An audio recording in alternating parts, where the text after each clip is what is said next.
Sir, Mugilan, நீ உடனே டியூட்டியில் ஜாயின் பண்ணணும். என் லீவு முடிய இன்னும் ஒரு வாரம் இருக்கே சார்.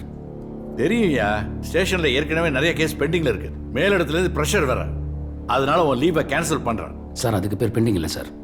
அக்யூஸ்ட் யாருன்னு தெரிஞ்சு நீங்கள் தான் சார் அவங்களை அரெஸ்ட் பண்ண விட மாட்டேங்கிறீங்க. அவங்க எல்லாம் பொலிட்டிக்கல் பேக்ரவுண்ட் உள்ளவங்க. சரியான எவிடன்ஸ் இல்லாமல் அவங்கள தொட முடியாதுயா. அப்படி பண்ணா நம்ம தொப்பி காணா போயிடும். அதுக்காக அப்பாவிகளை குற்றவாளியாக்கிட்டு உண்மையான குற்றவாளிகளை தப்பி விடுறதா சார்? இப்படியே பேசிட்டு உன் கோபத்தினால தான் ஒய்ஃப் உன்னை விட்டு.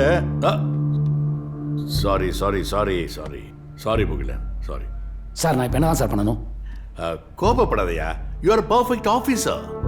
பொறுமையாக இருக்க தான் சொன்னேன், அவ்வளோதான். உடனே டியூட்டியில் ஜாயின் பண்ண. Okay sir. Good, great. By the way, is my friend Krishnamurthy. Hello sir. இவங்க அக்கா பையன் வீட்டில் ஒரு ப்ராப்ளம். இவங்க அக்கா பையன் பேர் என்ன பேர்? ஆதவன். ஆதவன். Bhavani mills owner Muthuvel Rajan.